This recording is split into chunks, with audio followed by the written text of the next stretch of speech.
The overall mission of the Air Force depends on the effectiveness of its people, all of them. If some work with their abilities impaired to any degree by drugs, we all have a problem. Their co-workers, their command, the Air Force, and the nation that depends on the Air Force as one of its prime defense capabilities.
Drug use is not a problem of critical proportions in the Air Force, but it is a problem, and that is unacceptable.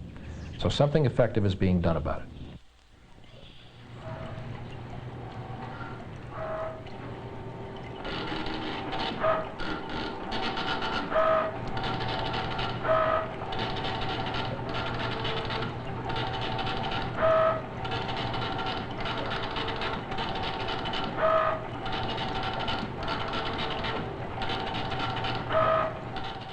This is the Air Force Drug Testing Laboratory at Brooks Air Force Base, Texas. It's the only Air Force lab that handles urinalysis for drug detection. It's a distinguished facility and has established an impressive scientific track record. It's been working as a drug lab for over a decade, processing close to 5 million samples.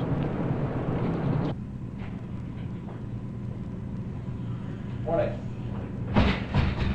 Thank you.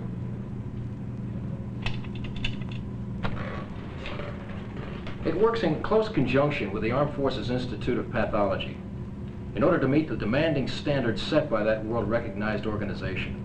This facility tests for several different types of drugs, but by far the greatest volume of testing is for marijuana.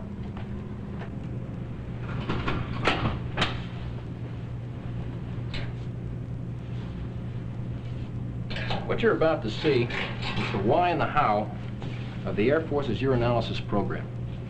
Why and how it provides an accurate, scientific, and reliable means of identifying drug users. As we go through it, step by step, you'll see for yourself what I mean. The first step in the process is the selection of personnel to provide urine samples for testing. There are several reasons why a given individual might be selected. There is testing for probable cause, testing done at the discretion of the commander, testing done for medical reasons. But the most likely of all is inspection testing. Can I have everybody's attention? Our branch has been selected to participate in the urinalysis inspection testing program. Our commander has just notified me that we need to report to the clinic immediately for testing. Are there any questions? The random checks of inspection testing are the commander's tool for detecting a drug use problem and deterring anyone who might be tempted to use drugs. Okay, let's go. Hello? Hi, I've been instructed to report here for urinalysis testing. From the first moment, the security of a sample is assured. Each person who provides a urine sample is accompanied by an observer who makes sure that the sample is not adulterated and that it is in fact a sample from the particular provider.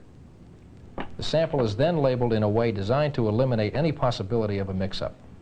Each sample bottle must have the Social Security number and the initials of the provider in his or her own hand, and the initials of the observer. Then each sample is further marked to identify it by date and base number. With each specimen thus identified, there's no chance of one sample being mistaken for another. As a further precaution, tamper-proof tape is placed across the bottle lid to reveal any premature or unauthorized access into the sample. All right. Thank you. Next, a urine sample chain of custody document is prepared with all of the identifying information for each sample, as they are organized into packages of up to 12 samples for shipment. Each package is then securely sealed with tape, and the packager's signature is inscribed across the tape seal. The package is then shipped to the lab by mail or other carrier.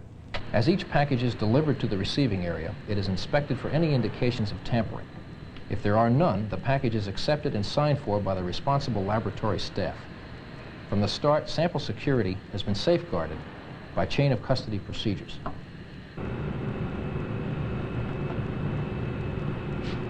The term chain of custody is familiar to those accustomed to preserving evidence for legal purposes. In simple terms, it means that right from the start, none but authorized personnel have access to urine samples, and everyone who is authorized is also accountable. As the samples arrive from the various bases, each one is carefully inspected to ensure that it has not been adulterated. Samples are then organized into batches and given a unique laboratory accession number, or batch number. Every week, samples arrive from bases throughout the U.S. These shipments include quality control samples provided by the Armed Forces Institute of Pathology, or AFIP. This is located at Walter Reed Army Medical Center. AFIP sends these to the bases to be randomly mixed in with the regular samples sent to the Brooks lab. Approximately 30% of the quality control samples contain a measured amount of drug residue. These are used to check on the lab's effectiveness in detecting that drug. The other 70% contain no drug residue. That is, they are negative samples. These samples ensure that the laboratory is not falsely identifying drug-free samples as positive. The testing lab does not know which bottles in a given batch contain the AFIP control samples.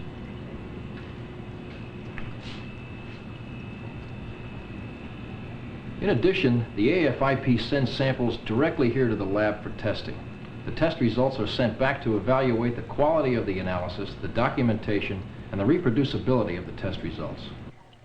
Additional quality control is provided by samples which the lab itself prepares and intermixes throughout each batch of urine samples. In this case, the quality control section of the laboratory can identify all the control samples, and the people who do the actual testing know the location of several of them. They use them to get an immediate check on the acceptability of an analysis. If both the positive and the negative controls are acceptable, then the specimens tested along with them are deemed acceptable for reporting. The control samples whose locations are not known to the testing personnel are used by the quality control function to provide an in-house check on the quality of the testing. The AFIP control samples, plus those introduced by the lab itself, provide a multiple check on the accuracy of the test results on a continuing basis. Here, I'll show you what I mean. Test result evaluators at Brooks would immediately spot a discrepancy with regard to the in-house control samples, and the entire testing would be ruled invalid and the testing done over again. And if by chance the discrepancy with the in-house samples was not detected or was misinterpreted, the AFIP's careful check of every test report would show up the discrepancy with the known values of their own control samples, and they would require the lab to investigate and report back. This lab's extensive in-house quality control, from 10 to 25%, depending on the type of testing, will spotlight any batch that needs to be retested to ensure accuracy. With quality control samples from in-house and AFIP mixed into every batch of samples tested, there is a constant and reliable yardstick against which to measure overall testing accuracy. Now let's take a look at the actual steps involved in preparing and testing urine samples to determine drug residue content. First, aliquoting. An aliquot is a small measured amount of urine poured from the sample bottle into another container to provide an appropriate volume for testing. Here, as everywhere, great care is taken in handling the samples to ensure that chain of custody security is maintained. Only one sample is opened at a time to avoid any possibility of mixing sample liquids or getting the sample bottle covers mixed up. Aliquots are prepared for each testing of a sample, but the original samples themselves never leave the custody of the receiving division, where they are kept secure under chain of custody procedures. The first test procedure is designed to weed out those samples which are, for the purposes of the program, free of drug residues, and to identify what are called presumptive positives. This testing methodology is called radioimmunoassay, or RIA. RIA is a very specific and reliable screening type test because its results are obtained through the use of antibodies that attract only metabolites of the drug being tested for and nothing else. In preparing aliquots for RIA testing, autopipetting equipment provides a reliable means of handling a large number of samples with extreme accuracy. To the aliquots of urine, very precisely metered amounts of drug-specific antibody and a drug metabolite with a radioactive isotope attached are added. This is mixed very thoroughly, If there are any drug metabolites already in the urine, they will compete with the radioactive ones for the measured amount of antibodies, forming an antigen-antibody complex. A refrigerated centrifuge is used to separate the complex from the solution.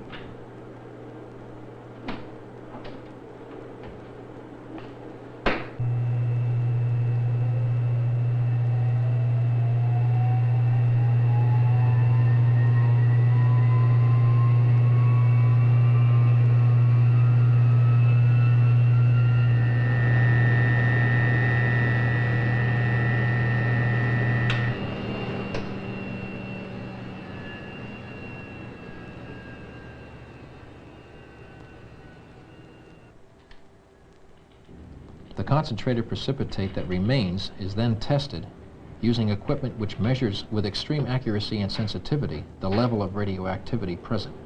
The lower the radioactivity, the higher was the content of metabolites in the original urine sample. The printout values which meet the initial test decision level are then identified as presumptive positives. That is, they show clearly a significant presence of drug residue in the urine sample. Radioimmunoassay and other testing methodologies used by the Brooks Laboratory are universally accepted scientific procedures routinely used throughout the world for specific and sensitive clinical analysis of sample content. The presumptive positives are identified for further testing to confirm beyond reasonable doubt the presence of drug residues. All other samples are discarded. These are control samples put into the batch by Brooks Lab Quality Control Section. They give us an immediate way to check analytical accuracy. Any of these other presumptive positives could also be quality control samples from AFIP. No one at Brooks Lab knows which ones those are. However, you can be sure the AFIP does, and they provide a closely monitored external quality check on the drug testing done by the Brooks Lab. The fact is, the whole testing program is systematically weighted to favor the individual. Besides the quality controls, both internal and external, and chain of custody procedures to ensure there are no mistakes as to which sample is which, the initial test decision levels are purposely conservative, and the confirmatory test decision levels set high to eliminate falsely identifying anyone as a drug abuser. For example, the testing reagents used by the Brooks Lab can be formulated to detect marijuana residue down to a level of 5 nanograms, 5 billionths of a gram. But the initial test decision level for a positive RIA initial test report for marijuana is set at 100 nanograms, 20 times the amount the reagents and equipment are capable of detecting. Once the presumptive positives identified through radioimmunoassay are evaluated, they are always confirmed by further testing here at Brooks or an independent contract lab using different equipment and methodology. Nothing is taken at first glance or at face value. The testing must leave no room for doubt. From each sample identified as presumptive positive, new aliquots are poured, using the same care as before to maintain meticulous chain of custody. The method used to confirm the RIA test results is gas chromatography with mass spectrometry, GCMS for short. This method is highly specific in confirming the presence of drug residues in urine. It focuses on a particular drug metabolite that is most prevalent in urine. The first step in preparing the aliquot for GCMS testing is the extraction process, which uses a resin to isolate the drug from the urine. Next follows centrifugation to separate the urine and the resin, washing to release the drug into the final solvent, and derivatization to prepare the metabolite for the GCMS analysis.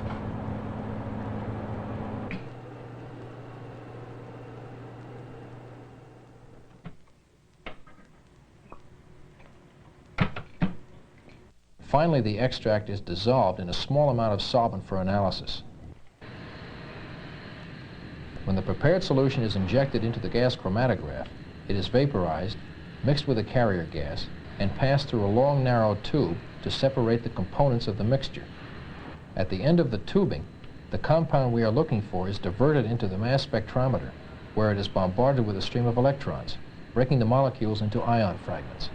Each drug has a characteristic fingerprint, or pattern of distribution of fragments.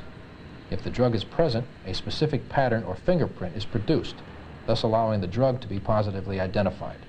All of this information is displayed on a hard copy computer printout. The computer-monitored GCMS instrument fingerprints molecules, thus positively and specifically identifying the chemical compounds. The confirmation of a positive identification by means of GCMS ensures beyond reasonable doubt that there has been no mistake.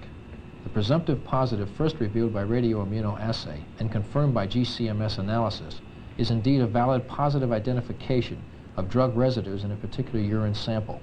These results are not simply reported back to the commands. Instead, tests and the accuracy of all the record-keeping and accountability papers from start to finish are reviewed by several different people. Each scrutinizes every detail closely because each is accountable for the records and the test results that he or she will sign for. Any of these reviewers and evaluators are required to send any questionable result back to repeat the testing. Any discrepancy can result in doing the whole test over again. The urinalysis program is succeeding, achieving both of its defined objectives, deterrence and detection of drug use by Air Force people. When testing for the marijuana metabolite THC first began, there was a sharp rise in positive identifications of marijuana users. As people became aware of how well the testing program could identify users, the positives started to decline, indicating a substantial drop in the use of marijuana. We find the same trend in the use of other drugs. The urinalysis program correctly, accurately, and fairly identifies drug users. It uses state-of-the-art technology operated by a highly trained staff. Performance is constantly monitored through both internal and external quality controls. Chain of custody is very carefully maintained from start to finish. The accuracy of all test results and all record-keeping is checked and rechecked all along the way. The result is a program that works. It enables commanders to detect fairly and with great reliability the use of drugs within their unit. And because the program effectively detects, its very existence effectively deters the individual who knows that drug use is likely to be discovered and proven.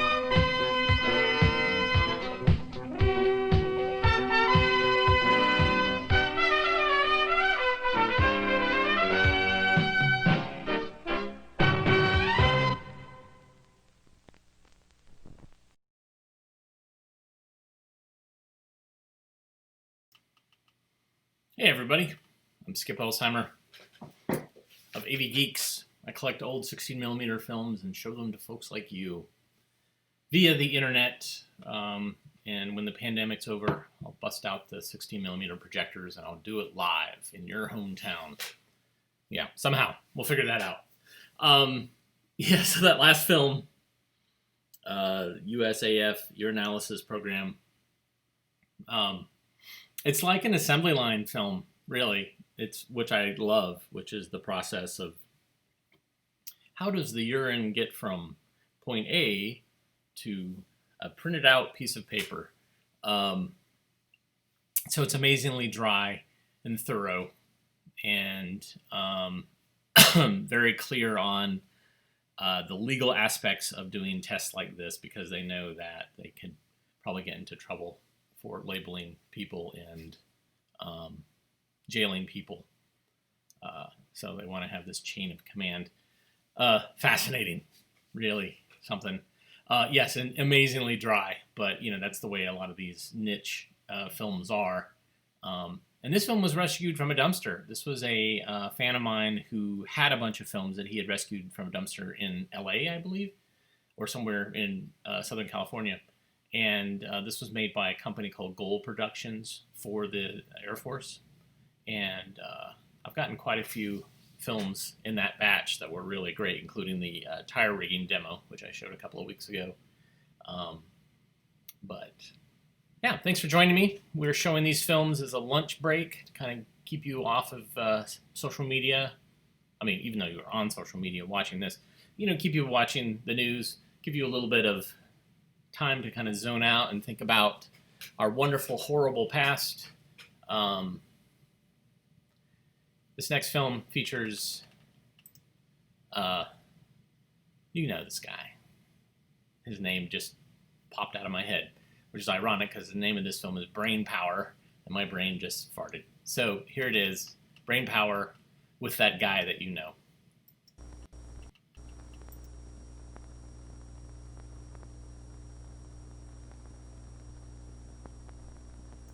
John Houseman, that's who it was.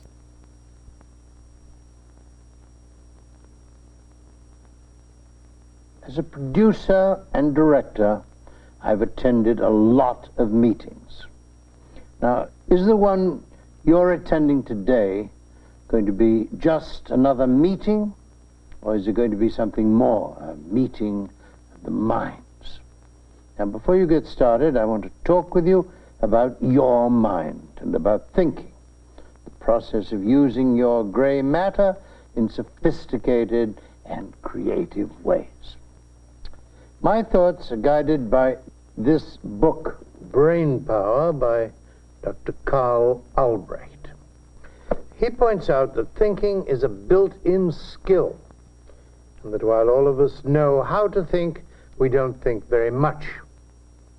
Moreover, he feels that intelligent people, when assembled in an organization, will tend toward what he calls collective stupidity. Now, you're obviously in an organization, and you're obviously assembled. Is this meeting going to be an example of collective stupidity, or is it going to be what a meeting should be, a constructive interchange of human minds at work? Now, let me ask you something important. If you decided to think more effectively during this meeting, what would the benefits be to you as an individual and to the group as a whole? There are things you can do here today that will develop important thinking skills, skills which will make this a better meeting and make you all more effective thinkers. Interested? Follow me. In the paper chase, I appeared in a set much like this as Professor Kingsfield, Harvard Law, who waged a never-ending campaign to turn his students into thinkers. This is an appropriate place for us to be talking because what I want to discuss with you today concerns a key mental process.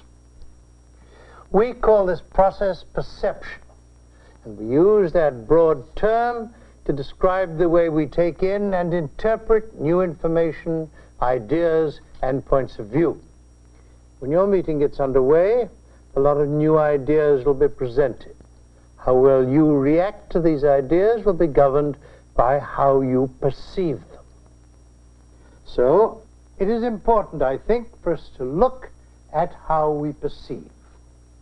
There are three principles of perception. The first of these is the principle of recognition. Recognition describes the process wherein we attempt to relate what we see with something we already know.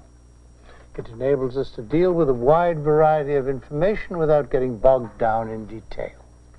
The danger, though, is that sometimes in our rush to process information, we may overlook details or key points that might actually be significant. Let me show you how easy it is to overlook details. If you're wearing a watch, I want you to cover it with your hand. Now, without looking at it, try to recall the face of your watch. Are the numbers Roman or Arabic numerals? If it's digital, tell me what words or labels appear on the face. Difficult, isn't it? How many times do you suppose you've looked at that watch? 1,000? 10,000? Okay. Uncover your watch now and look at it. I hope there's enough light, because otherwise it's going to drive you crazy. Details are often important. Now, in your meeting today, someone may present an idea that you think you recognize, but do you? As we've seen, recognition represents your brain's attempt to match new information with something it already knows. But what happens when you see or hear something that is new, something that defies classification? In that case, the brain actually bends the new information and interprets it into something that it can recognize. This process is called perceptual interpretation. The problem comes when the brain, in its rush to classify, interprets information in a deceptive way. a great deal of misinformation stems from errors in interpretation. When we expect to see a particular thing, we may see it even if it isn't there. Some examples. First, kindly look at this geometric figure. No, it isn't Pac-Man. It's simply a circle with a wedge removed. Now, would you believe that by putting 5 of these together, I could make you see a star? Can you see the star? Of course you can. But of course you can't, because there is no star there. Your brain is simply filling in the missing information to make a complete pattern where none exists. Conversely, our brains may conveniently edit out features which don't match up. Look at this side. What does it say? Paris in the spring. Look again. Paris in the spring. In many cases, our brain converts incoming data into what we think it should be. Now let me show you another illustration of our brain's desire for convenient information. Here now is part of a figure for you to study. It appears to be a U-shaped object of some sort, a magnet or a horseshoe perhaps. Now here is another part of that figure. 3 cylinders or rods. And now that you're familiar with the elements, let's see how well you do with interpreting the figure as a whole. Problems. This object does not seem to hold still in space, but in fact what jumps around is your brain's conclusion about what it sees. Since your brain cannot resolve the image to only one of 2 possible interpretations, you cannot arrive at a satisfactory conclusion. Notice how you feel in the face of ambiguity. You lack the comfortable feeling of having classified a perceptual message. You may even feel slightly annoyed. To recap the principle of interpretation, be careful how you interpret the thoughts and ideas which will occur in your meeting. Don't be in such a rush. You may see something that isn't there, or fail to see something that is there. And especially important, be willing to tolerate a little ambiguity. Don't jump to find a tried and true interpretation. Be willing to stretch and struggle a little. That is how you grow. The final perceptual principle is that of expectation. Expectation is the strongly held readiness to perceive one particular thing as opposed to alternative possibilities. Expectation controls much of our perception. We tend to organize our thoughts in terms of an expectation. What we expect to see and hear has a lot to do with how we react to new ideas and even to other people. The most amazing illustration of this is not something I can show you, but I'll tell you about it. Several years ago, Dr. David Rosenhan, a Stanford University professor, conducted an experiment. He had 8 perfectly normal people show up at various mental hospitals and make up a story about themselves, incorporating textbook symptoms in order to get admitted. But once inside, the subjects began to tell the truth, that it was all an experiment. Now, here's the interesting part. No one would listen. All the subjects were diagnosed as seriously maladjusted, ranging from neurotic to schizophrenic.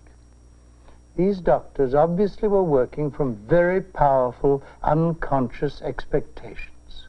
Expectations like these can very well start a closed-loop, self-fulfilling prophecy. And I urge you to be careful of the same kind of limiting expectation as you approach your meeting. We tend to get what we expect to get. What are you expecting? You get paid to think. If you're going to earn your money today, remember that to perceive well is to think well. Expectation, interpretation, recognition. Are you willing to truly think, to open your mind, and not to rush to interpret? Are you willing to look closely at detail, to ask questions? I hope so. Because if you are, this room can vibrate with unique energy. Human minds at work. Brain power.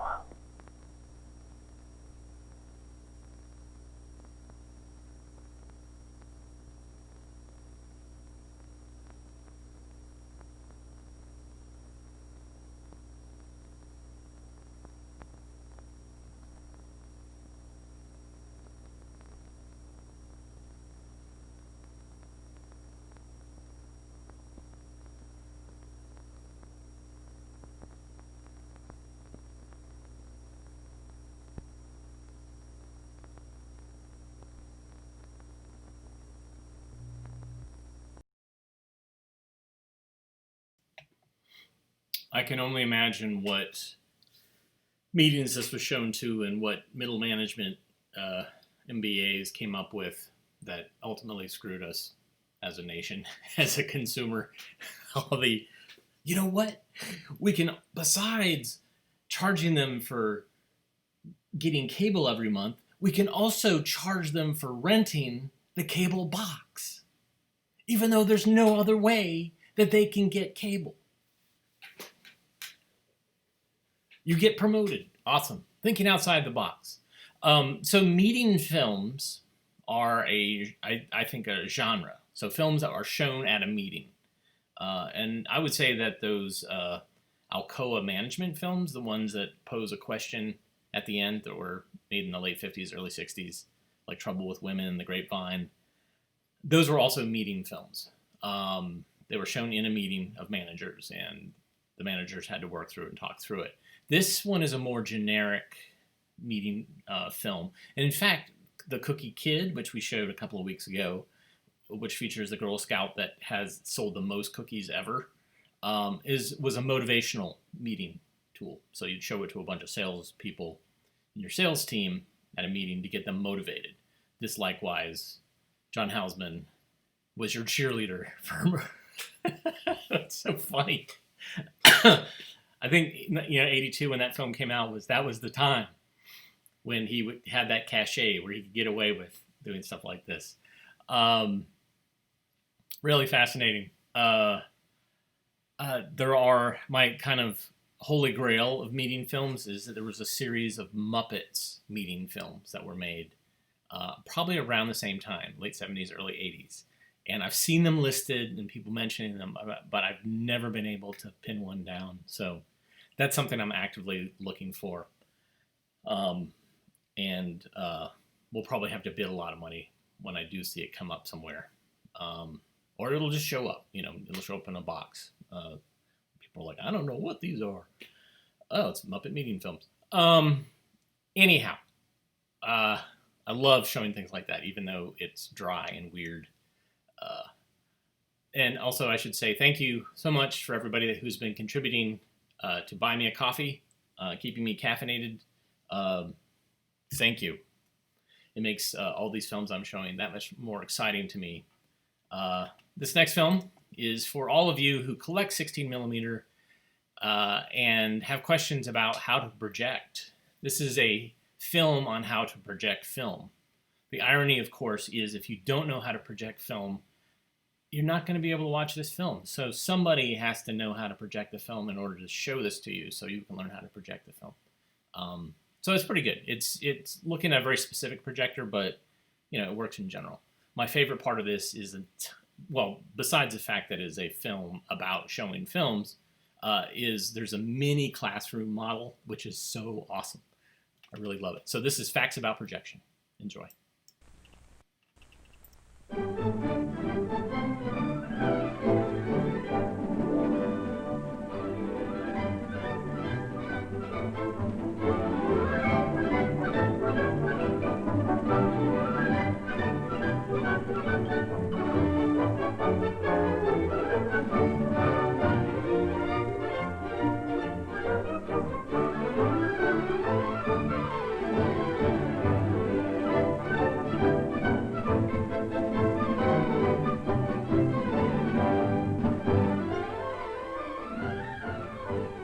It's well known in education that only carefully planned instruction produces maximum learning. Planning is especially necessary to achieve maximum educational value from motion pictures. This means proper study and discussion of the material in advance of screening and a follow-up of planned related activities. The careful use of films in religious education, just as in our schools, speeds up the learning process and provides more learning in less time. Industry, too, has learned that planned use of films is one of the most effective methods of communicating ideas and teaching specific skills. To show films, there are a number of excellent and easy-to-operate motion picture projectors available. There are minor differences in the operation of these projectors, such as the method for threading the film, replacing the projector lamp, cleaning the film gate, the location of the speaker, or rewinding. However, all motion picture projectors operate on the same basic principles. A sound understanding of these principles will provide a basis for operating any type of 16-millimeter projector.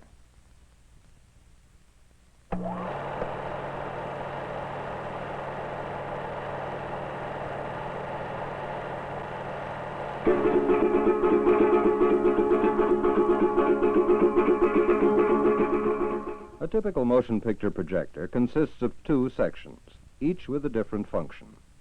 The picture section, which projects the picture from the film to the screen, and the sound section, which reproduces or recreates the sounds which have been recorded on the film soundtrack.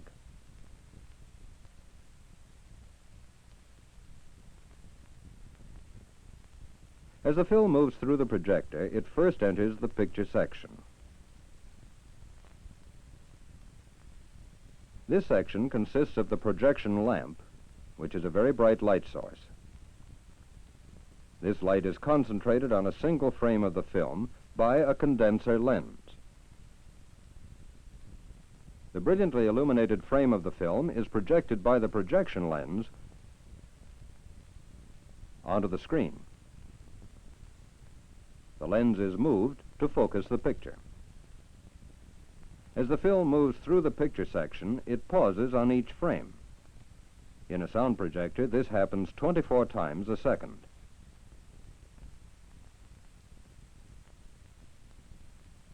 Next, the film enters the sound section.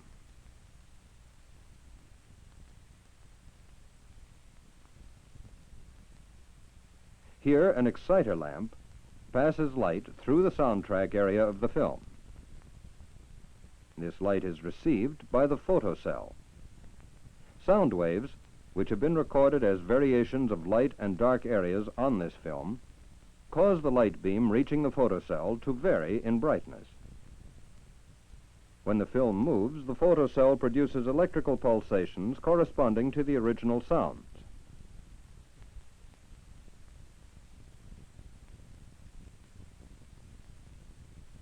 Which are then amplified and fed to the speaker.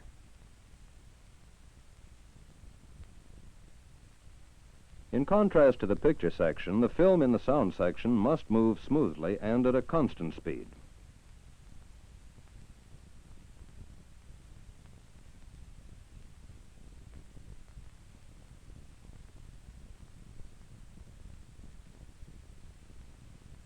Some motion picture projectors are equipped to record and reproduce magnetic sound.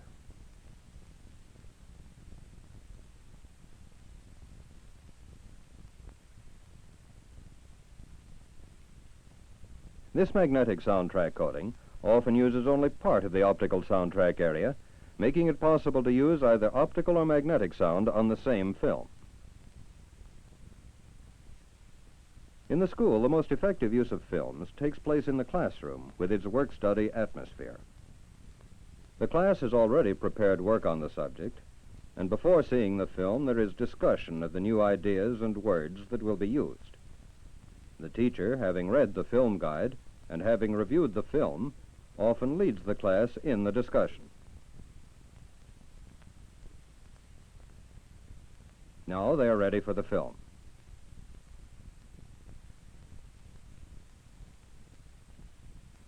Smooth professional projection and the integration of the film with the workaday atmosphere of the classroom greatly enhances effectiveness in learning. But to achieve this professional screening, there had to be proper preparation. Preparation in advance is the key to good projection. In the majority of schools, audiovisual equipment and the films themselves are kept in a central location. Here, under supervision, the films are checked and, if necessary, repaired, and the equipment is maintained.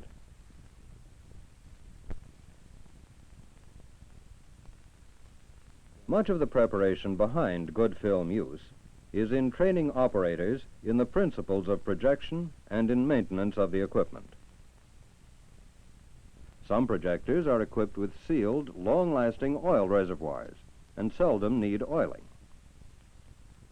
But most projectors require regular lubrication. The oil should be placed only in the proper holes or cups.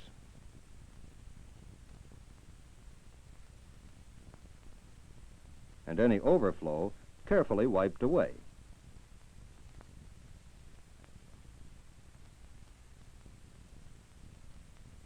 It's the same idea as lubricating one's automobile at regular intervals.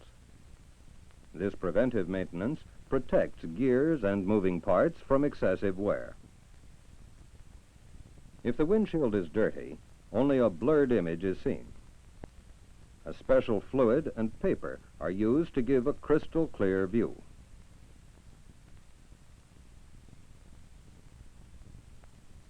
Just so in cleaning the lenses of a projector. Remove grit and brush gently with a soft brush. Use a drop of lens cleaner. Then dry, using a circular motion with lens cleaning paper.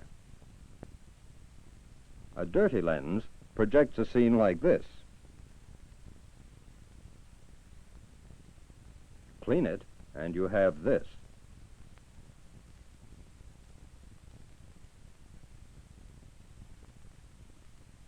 This fuzz around the edge of the picture area is dirt in the aperture.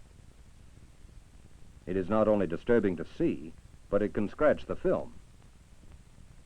It may be removed easily with a brush.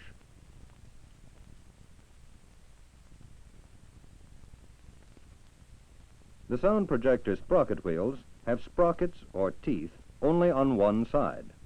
Sound films have sprocket holes on only one side. The soundtrack is on the other side. To reduce strain on the film during projection, the film is threaded with loops above and below the gate. These loops serve as shock absorbers. Correct loop size is usually indicated on the projector. If loops are too large, they will slap about. If they're too short, they may tear the film. About 95% of film damage happens in the first 20 feet.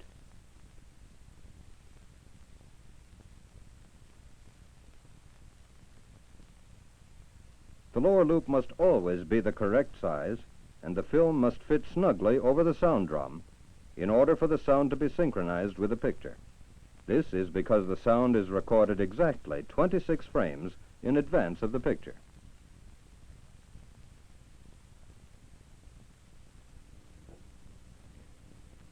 Properly threaded film appears like this on the screen. The movement of my lips is synchronized with the soundtrack. However, if the lower loop is too short, the voice will be heard like this in advance of its picture, and the two will not be synchronized. And if the loop is too long, the voice, as you hear it now, will lag behind the corresponding picture and will again be out of synchronization. If at any time the film should break in the projector, do not patch it with tape or anything else. Simply overlap and continue winding so that later on, at the film library, the break will be found and repaired. Not only is understanding the technical operation and maintenance of equipment important, but knowledge of proper projection setups, covering varied situations, is equally necessary. The screen should be set up at the front of the room so that everyone can easily see it. The screen should be placed at least 2 screen widths in front of the first row. The bottom of the screen should be level with the tops of the heads of those in the front row. If a room can be adequately darkened, or if chairs are permanently fixed to the floor, the screen should be placed at the front and center of the class. Some rooms are difficult to darken. If this is the case, it is best to place the screen diagonally in the corner of the room by the windows. In rooms extremely difficult to darken, a lenticular screen placed in this position is most helpful.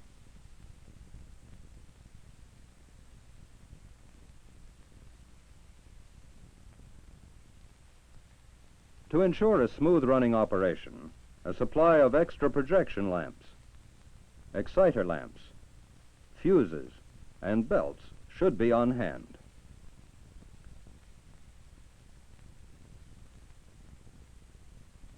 It's always a good idea to check the film before taking it to the room where it will be shown. One way to do this is by placing the reel on the projector. If the film is mounted on the reel properly, it should fit on the arm so that it runs clockwise.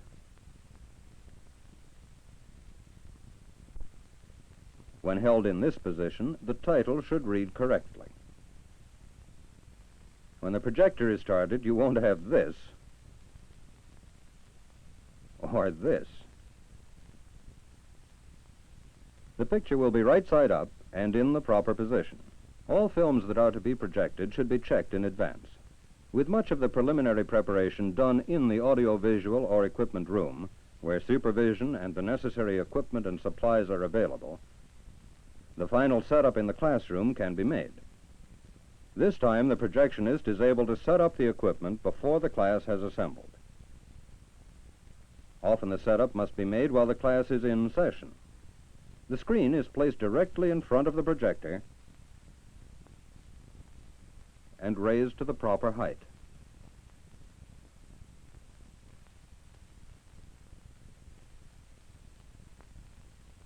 The projector is then assembled.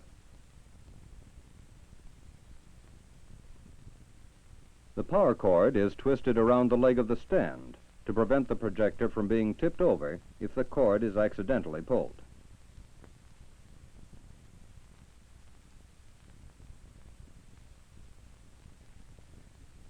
If an extension cord is used, it should be secured by a knot. If the sound fails to operate, it may be because the plug is reversed in the outlet. The projector is ready for a trial run. The motor is turned on, then the lamp. If the image is too large for the screen, the projector must be moved closer.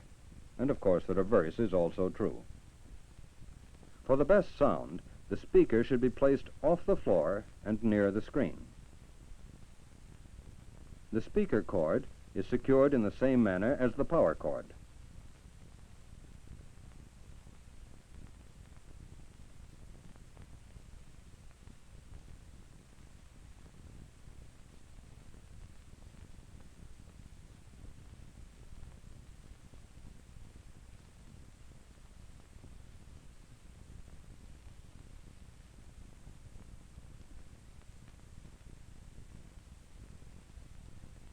In a few moments, the amplifier will warm up and a hiss will be heard to indicate that the sound system is working.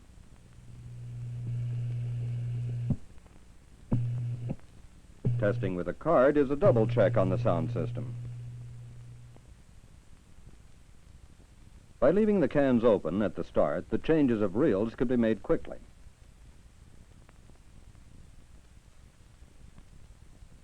It's always a good practice, if time permits, to actually view the beginning of the film in order to check the focus,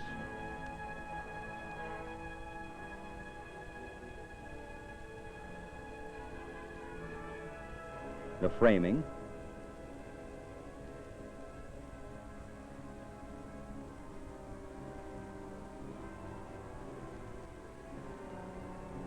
and the volume.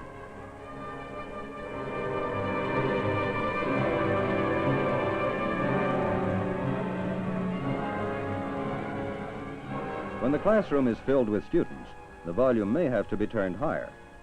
A signal from the teacher and the screening is started.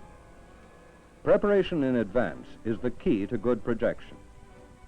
It will result in a smooth screening of the film, and this in turn will provide an opportunity for maximum learning.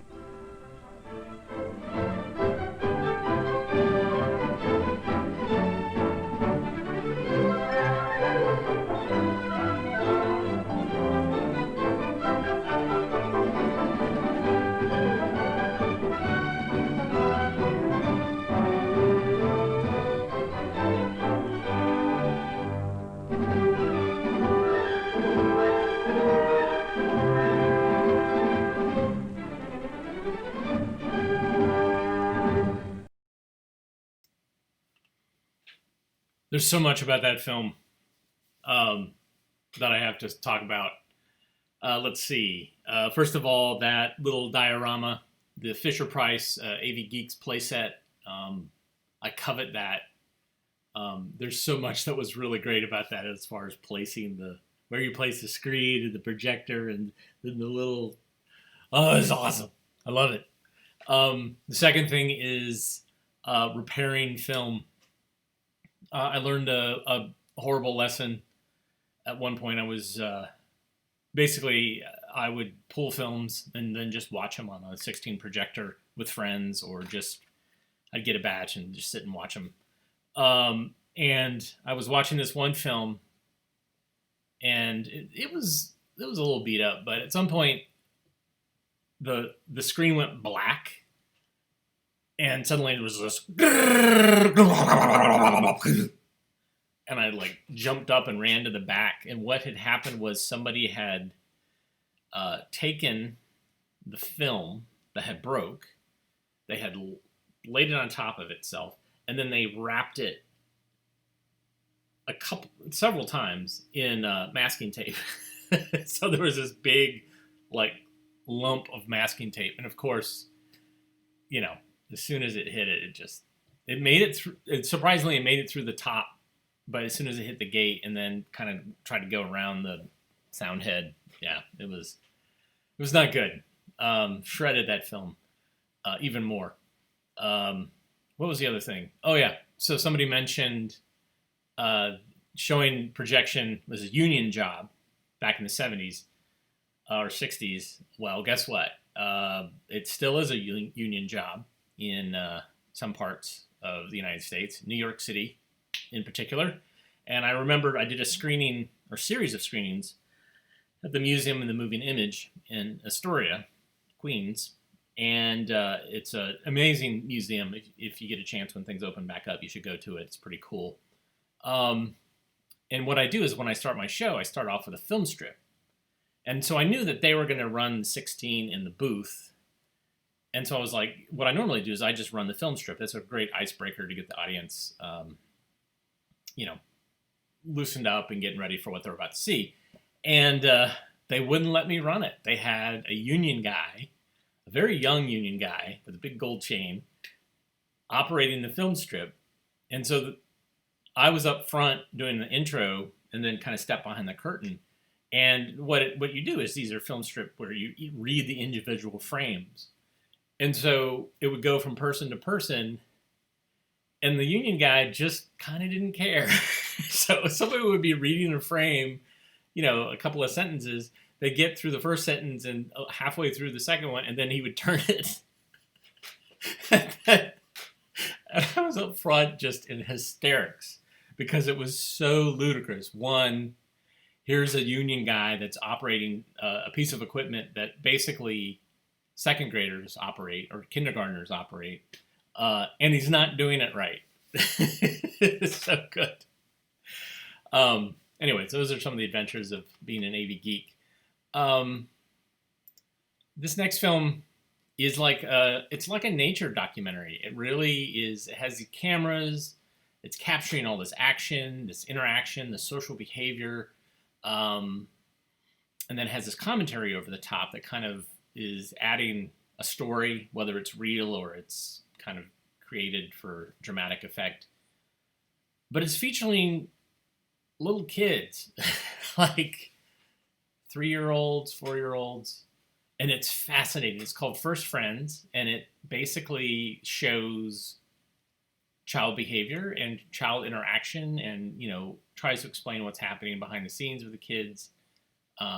It's really phenomenal. I love this film. And there's some bad behavior in here that's pretty crazy, and then also behavior where like, whoa, what is going on there? So here's First Friends. Enjoy.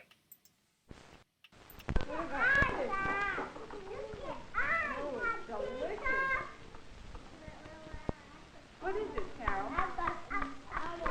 It's a great. Great. What else do you have in your cup? Me too, teacher. All right, Ken's going to come around and give everybody some more. Ken. What food is this? Ken. Ken. That's for me too. Awesome. You like it, Joey? It seems only yesterday that these same youngsters were throwing their food around, or trying to climb out of their high chairs, or spilling their milk all over the place. Their mothers were patiently or impatiently spoon-feeding them, and then suddenly they grew up a bit. And here they are away from their mothers, feeling quite secure in the more or less formal environment of a preschool group. This dramatic change from year to year, in fact from month to month, in feelings, attitudes, and behavior, is what child development is all about. You got 2 grapes. All right, put it on your spoon, Carol. Such changes are connected with body changes. At this age, large muscles are growing stronger. What a joy to use them fully in new kinds of play. What sense of self-fulfillment in exercising newfound powers. Obviously, it is more than just the bodies that are growing. Just moving independently can strengthen the sense of self and independence.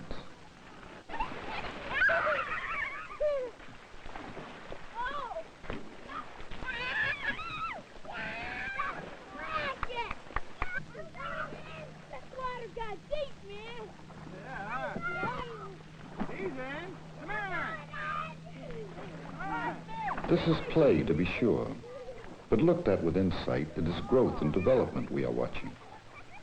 The children are becoming something different from what they were yesterday.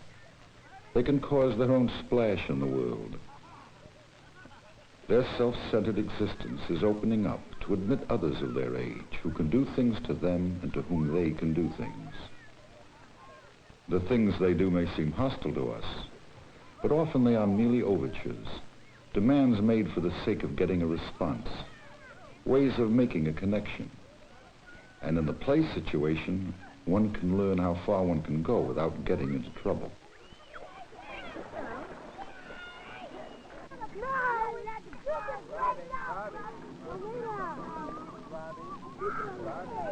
Much of the initial interchange at this age is physical. Hands and bodies are our first tools of communication, and so are simpler to use and understand. It's all give and take, this free play. It's fun to give, to pour water. It's fun to take, a nice cool bath on a hot day. But it's still more fun to connect or relate to other people. That's what these youngsters are practicing with their buckets and hoses.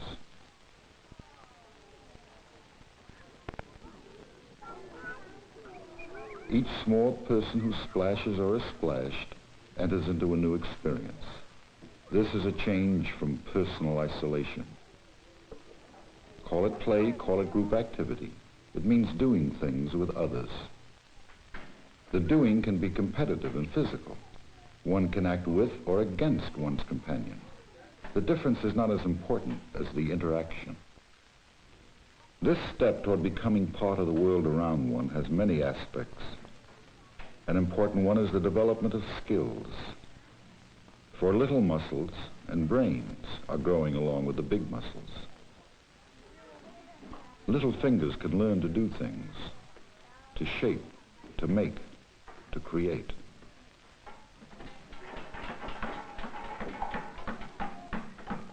And when there is production, there are other people to watch, to help, to advise. For creative action is interesting and reassuring. We make a lot of our friends while doing the same thing they're doing. We have common problems, we learn from one another, we help one another. It's a way of making us feel we belong to a group. We share an experience together and gradually learn to share things. Not an easy lesson to learn. At first, it is easier to socialize in pairs, usually of the same sex.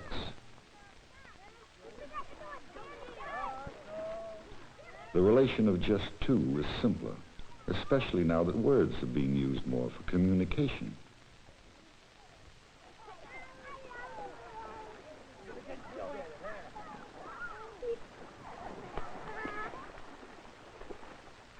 These two are together in the midst of the crowd. They can separate in space and still be together. Words are being used by this pair too, but they are reinforced by a curious ritual of physical caresses and insults.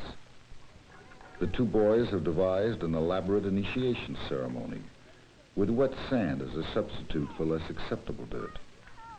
This is their technique for making friends and working out feelings.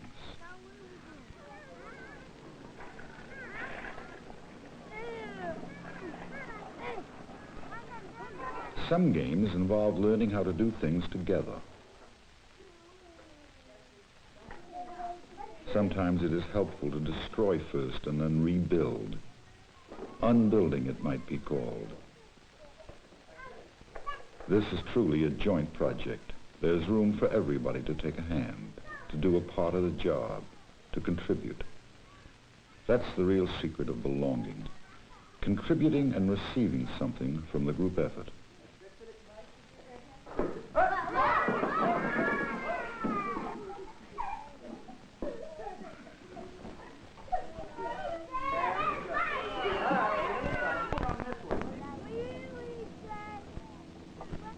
Helping one another. What impossible task cannot be accomplished by cooperative effort? No one needs to tell the other what to do. No one has planned the operation. But children who have done a job together will recognize each other a little later as friends. They have made a connection, and each feels stronger. But not all preschool children use the same skills in coping with the task of making friends. Some of them are more complex. Betty has chosen Paul as the boy she'd like to play with. But Paul is engrossed with his own games and pays no attention to her. She decides that if he likes toy trucks so much, this one would make an effective lure, and so she captures it and runs.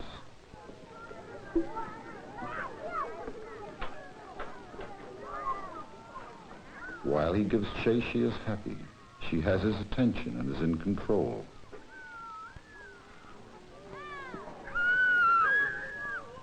But when he stops pursuing her, she is left holding no value. What is a girl to do? Give up? Betty desperately needs assurance that she is not unwanted, so she is compelled to continue her quest. Paul has moved to the pool area. Well,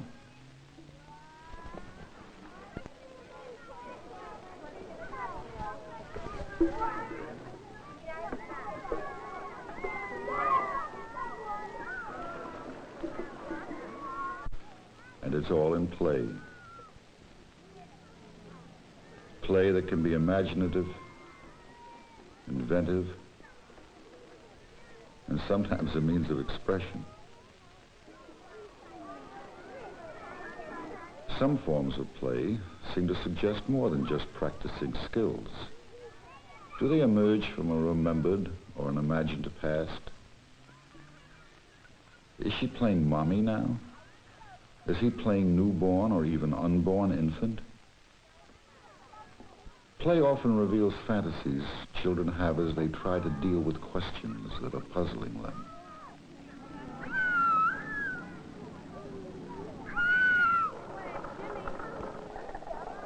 Some children do not seem to be ready to make friends.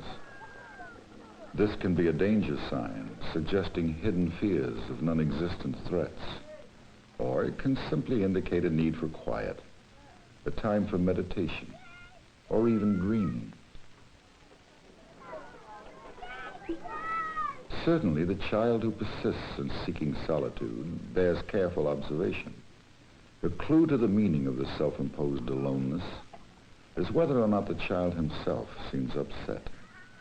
Some of us are better mixers than others, but we all have our own timetable. Sometimes it's important just to get off by oneself.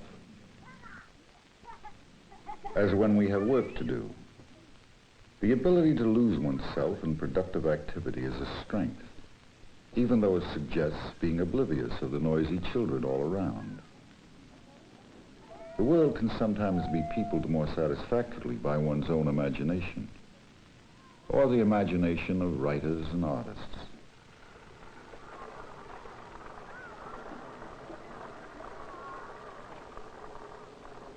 The attention span of preschoolers is limited. Yet some youngsters can retreat from the hurly-burly of play for long periods to concentrate on something they find engrossing.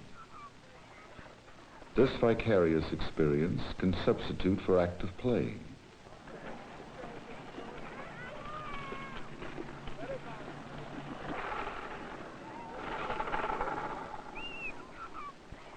The girls seem able to relax, enjoying themselves alone or in company. How close the friendship seems when it grows out of such tranquil moments of togetherness.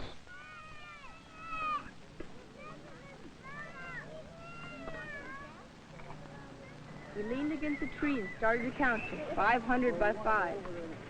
Can you count by 5, Carol? 1, 2, 3, 4, 5. Good. That's pretty hard.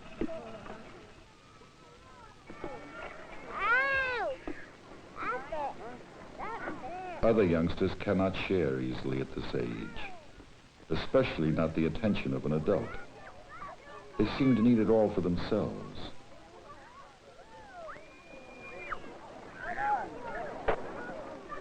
Temporarily, they have a sense of control over the needed person.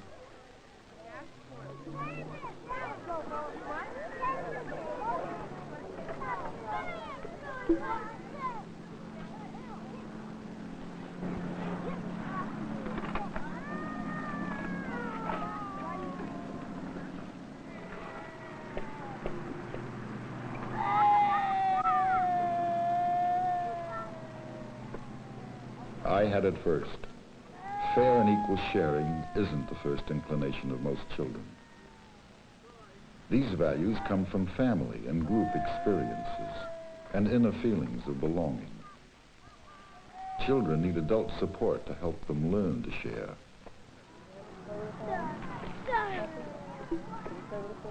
Then we'll play with it later, okay?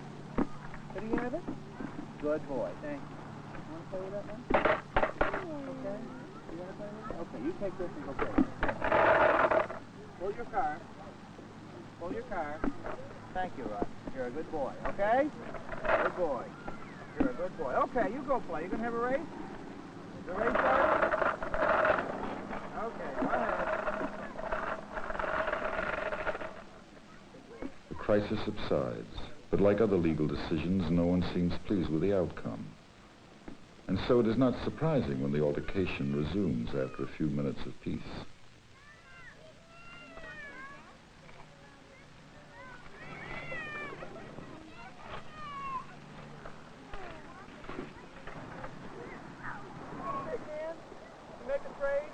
You want this truck? You want this big? Oh, he let you play with it. At this age, the power of logic is not very effective, because children's ways of thinking are different from adults.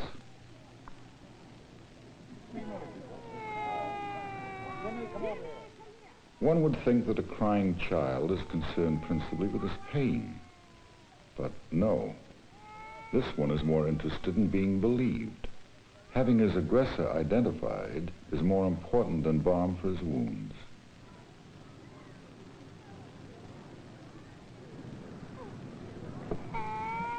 And only after this has been attended to is the victim ready to seek comfort and solace. Maybe the insult hurt worse than the sand in his eye.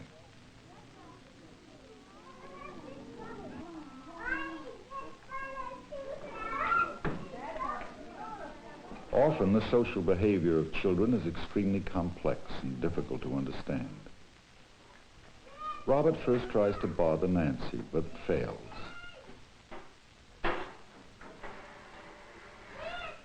So he gets into a chair pushing contest with Alan.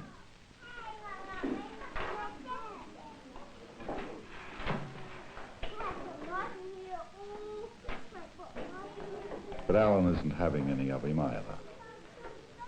So Robert is left without the reaction that he seems to need.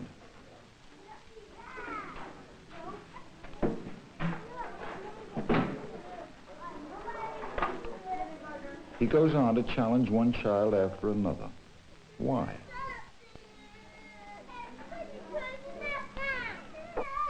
What is he looking for? Is he just learning how far he can go in being provocative in a social situation?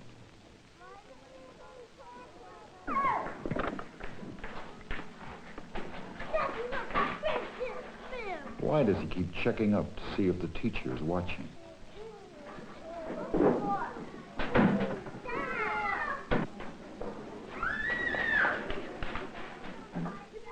None of the other children are bothering him.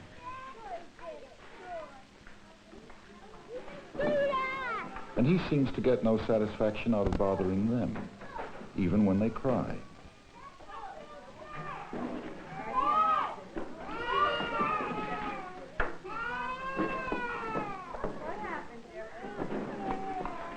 Is he jealous of the contentment of others?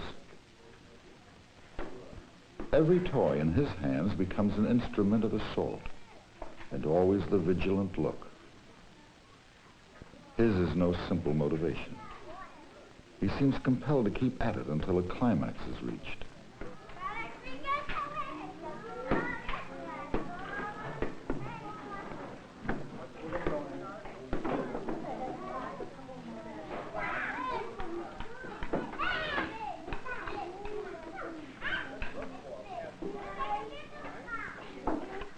And now, finally, success, a major catastrophe, the climax. But Robert is still waiting for something. Is it a punishment long feared, but also needed as a show of his power over his environment?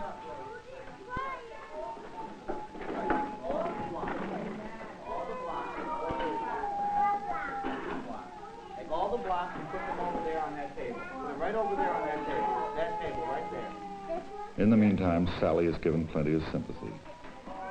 Children often come running to the rescue when there's trouble.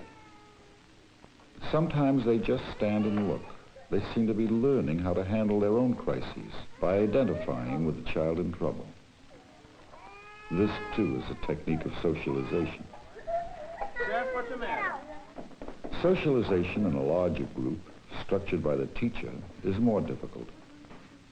Some children join in without really participating. Hurry up, we're going to bump into this. Oh, another one, all right. Others may find a place that satisfies them, but does not contribute to the group goal. Oh, all right. Very good. Good boy. Very good. All right, you ready now? Let's hear choo-choo. I don't hear any choo-choos from anybody. You going to say choo-choo? Oh, Nancy, you going to say choo-choo? Okay, you ready? Let's go. Stand your feet. Get her going. Other structured activities, even learning games, when they are made attractive, provide a chance to learn more about participation and taking turns, another aspect of socialization. All right. You want to play too? Okay. You want to play too? Can we let Troy play too? You want to do it again? All right. You want to play too? And some interaction is pure delight. Children of this age, we know, are finding out who they are. What a wonderful feeling to discover it is possible to be someone else, just with a change of hats.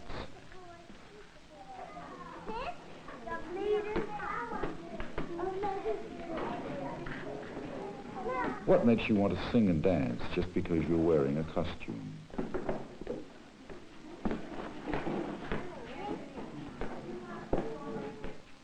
Dressing up is not only fun, it is a projection of other worlds, and draws one deeply into a social relationship with one's peers.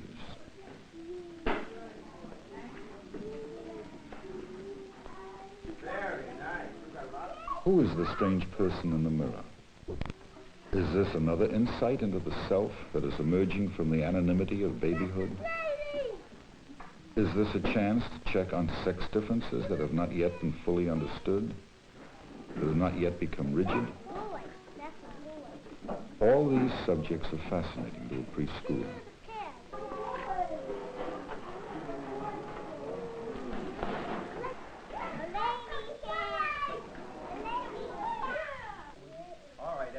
And so our lunch table is surrounded by interesting, developing, unique members of a society.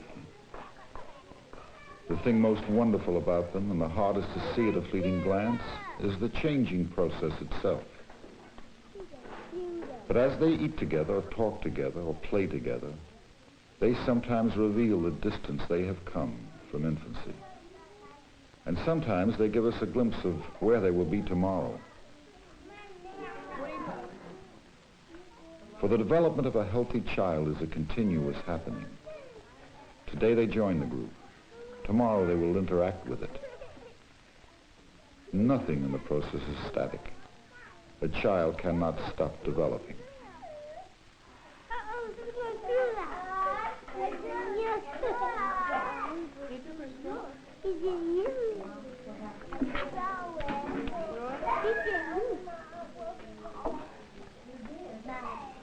Step to my foot. Oh, yes.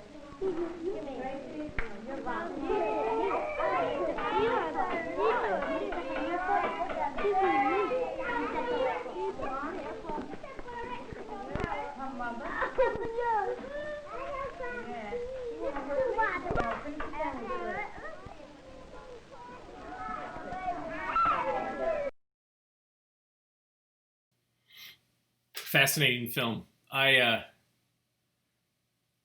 It resonates with me so deeply because it, you were a kid, and I feel like there's key social moments that still stick with you. I'm close to my mid-50s, but some of those interactions that portrayed in the film feel so right and feel so part of who I am and who I became. And what's interesting is when you see the kids behaving, especially the loner kid who's kind of looking out the fence and he's by himself, it's like my brain knows what he's thinking and goes to that. Or the interactions with the kids where they're kind of playing really rough and bullying and things like that. I remember that too, being on both ends of that, like at that age. It's really kind of interesting. And it's like watching a nature documentary in my mind, in that you have this kind of raw footage and then you have this narrator who's kind of extrapolating based on what you're seeing and all those social interactions. I mean, if you work a daycare, my mom worked a daycare for quite a while, and I saw all of this like when I was a teenager. I would see these behaviors and kids interacting and all that stuff. So this is a film that would have been shown in a child development class, probably. And just kind of talking about the emotional growth and physical growth and mental growth of kids at different phases. And so really fascinating. Thanks everybody for tuning in today. Very much appreciated it. We kind of went with some dry films that were mostly meant for adults. I think almost all of these were meant for adults. Yeah, it's funny. None for kids this time. Well, you guys, you've been following me long enough that I feel like you're good for it. You can take it. Thanks so much. If you like what you saw, you can press like or subscribe on YouTube, and then Facebook has some variation on that. If you liked to buy me a coffee, I drink coffee. That's my drug. So give me some coffee. Patreon is another way to donate. It's kind of like a subscription tip jar. avgeeks.com is a great place to watch previous episodes of this streaming event and also other films that I have online. So thanks again for your eyeballs and your attention, and I hope to see you again tomorrow. Everybody have a good rest of your Monday. Take care.